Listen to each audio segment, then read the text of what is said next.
Agora, nós vamos, durante uns determinados, não muitos, programas, tratar de um problema delicado, mas que deve ser tratado.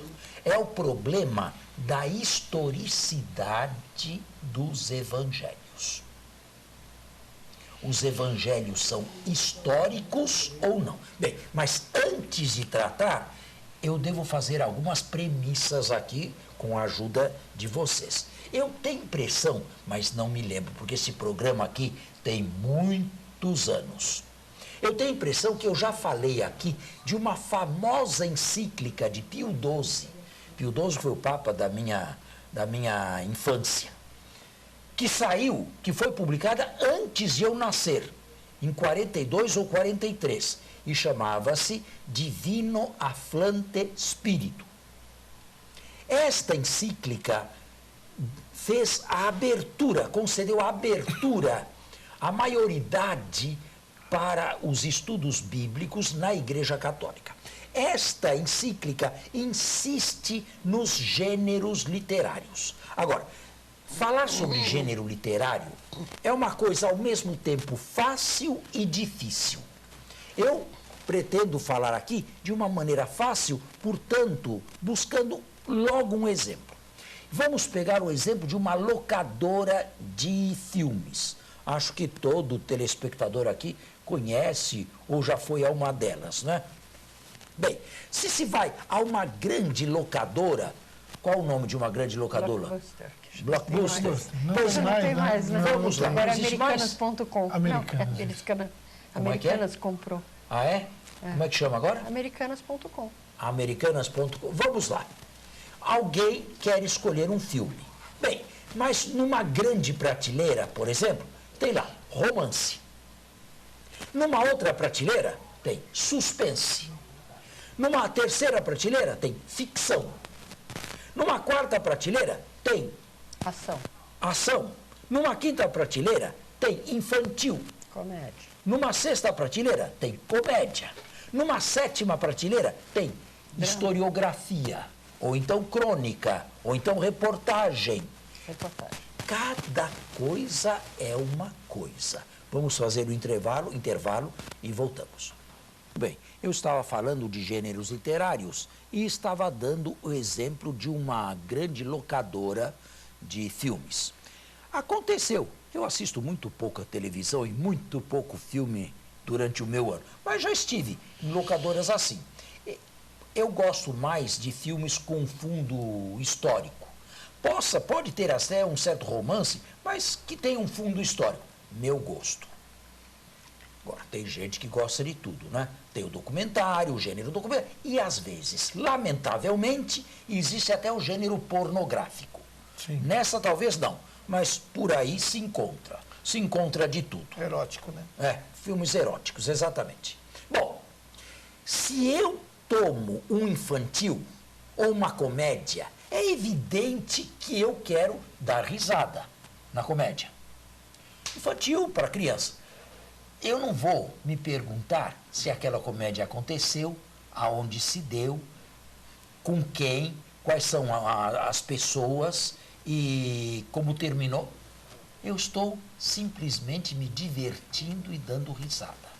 Se eu pego um filme de ação ou romance, também não me pergunto aonde se deu, quem são aqueles protagonistas, onde viveram, como terminaram a vida, onde estão enterrados, se estão vivos ainda. Não, eu sei o que eu escolhi. Eu escolhi um romance, um filme romanceado, não é?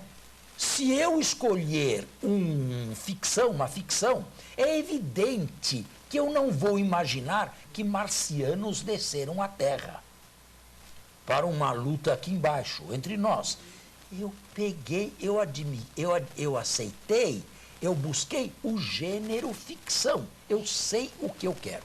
Pois bem, a isto se dá o nome de gêneros literários. Ora, nisto aqui, chamado Bíblia, que é plural, uma palavra plural, grega, plural de biblion, significa livros. Nestes livros aqui, diz Pio XII, na famosa encíclica Divino Afflante Spiritu, Deus pode ter usado todos os gêneros literários, com uma exceção: aqueles que ferem a santidade de Deus. Assim, nós não encontramos aqui o gênero da pornografia ou do erotismo. Também não encontramos aqui o gênero da mentira, no sentido de doloso, de enganar o outro, de levar o outro a engano. Isto aqui não, porque isto aqui fere a santidade de Deus.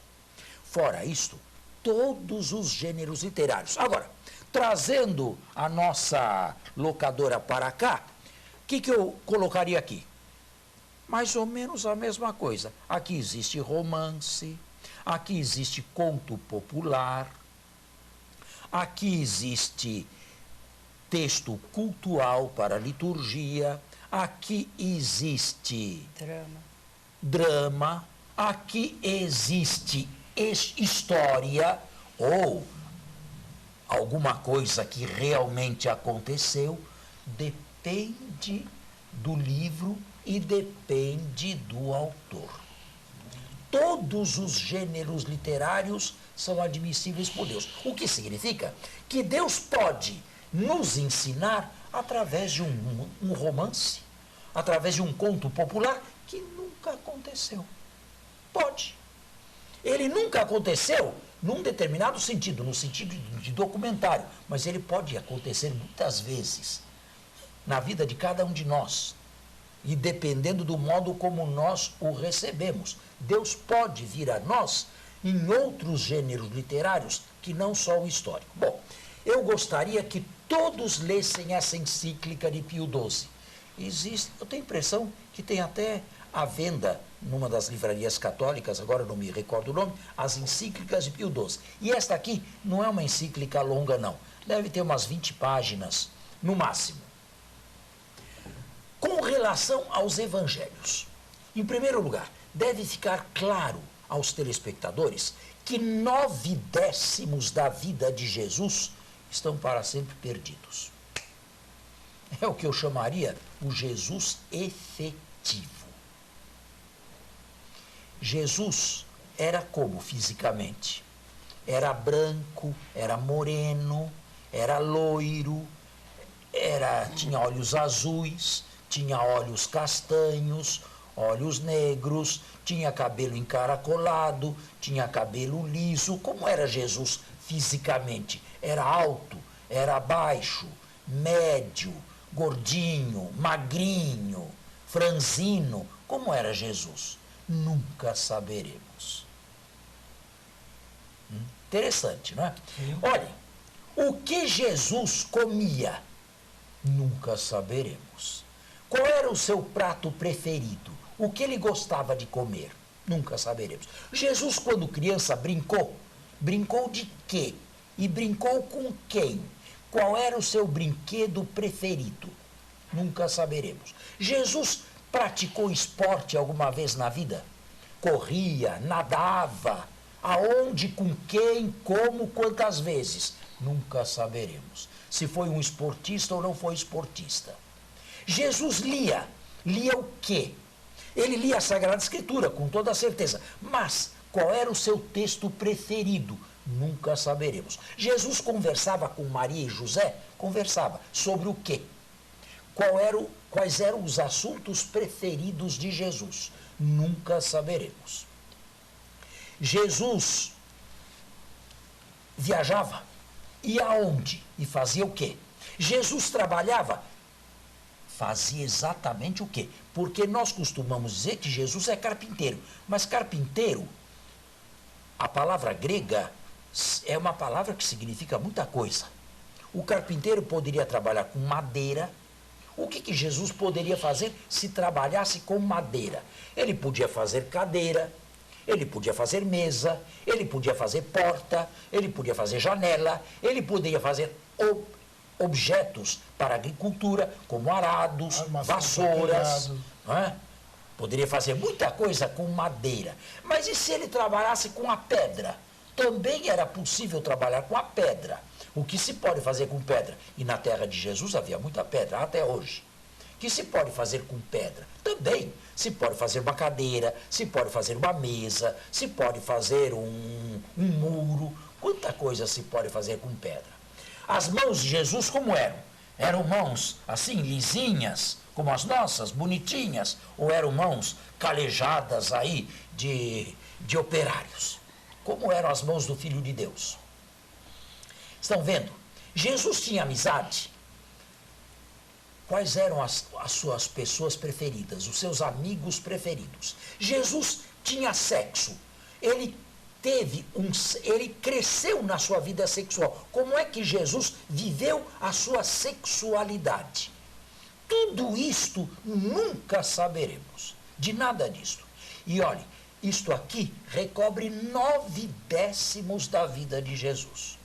Para sempre perdido. É bom que se saiba disto, não é?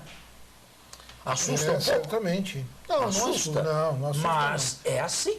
Os evangelhos não descrevem nada da vida oculta de Jesus. Bem, talvez haja silêncios que sejam mais eloquentes do que milhões de palavras. A vida de Jesus devia ser a vida de qualquer judeu, religioso, sério, do século I da nossa era, na Palestina, na Galileia. Nada mais. Então, procure saber o que fazia qualquer judeu e você terá mais ou menos a imagem do Filho de Deus.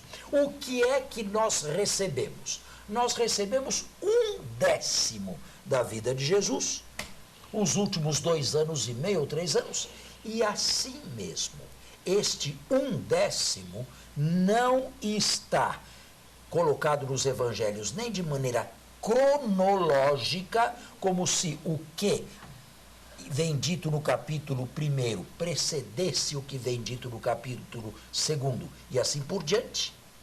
A prova é que um mesmo fato num evangelista está no início, no outro evangelista está no fim. Exemplo, a purificação do templo. Quando Jesus fez uma ação violenta no templo. Quando foi que ele fez isto? João diz que foi no início da vida pública. Os sinóticos dizem que foi na Semana Santa, no final. Quem tem razão? Do ponto de vista cronológico.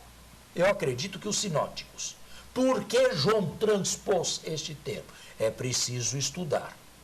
Certamente, os concordistas aqui não têm razão, porque os concordistas são aqueles que querem fazer concordâncias. Houve uma no começo, e João é testemunha disso, e outra no fim os sinóticos têm. Isto não se faz. Isto não é científico. Fazer concordar textos que não vieram à luz conjuntamente. Certo?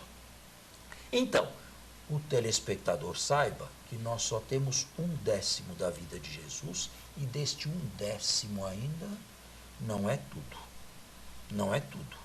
Porque o evangelho mais antigo é o evangelho de Marcos, 16 capítulos. Marcos resume uma vida de Jesus em 25 páginas. 25 páginas. Mateus e Lucas um pouquinho mais, porém copiaram Marcos. Copiaram Marcos. Digamos que nenhum evangelista conheceu pessoalmente Jesus. Nenhum. Porque se alguém tivesse conhecido pessoalmente Jesus, não teria copiado Marcos, que não era dos 12. Mateus copiou e Lucas copiou. Portanto, não foram testemunhas oculares. E o João daqui também não é o João filho de Zebedeu. João era um nome muito comum na antiguidade para afirmarmos tudo de uma única pessoa. Está vendo? Mas isso não foi privilégio de Jesus apenas, porque eu acho que ninguém teve uma biografia divulgada naquela ocasião. Todo mundo fala alguma coisa de alguém, mas não alguém que você saiba como nasceu, como era, como viveu, como morreu. Eu acho que não existe também, né? Existia. Não de qualquer pessoa, como por exemplo as vidas dos Césares, escrita por Suetônio. Bom, mas os Césares eram os Césares de Roma, né? Nós temos que encerrar o nosso programa, mas voltamos com o mesmo assunto na próxima semana.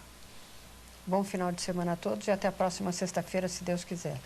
Bom domingo, até a próxima sexta.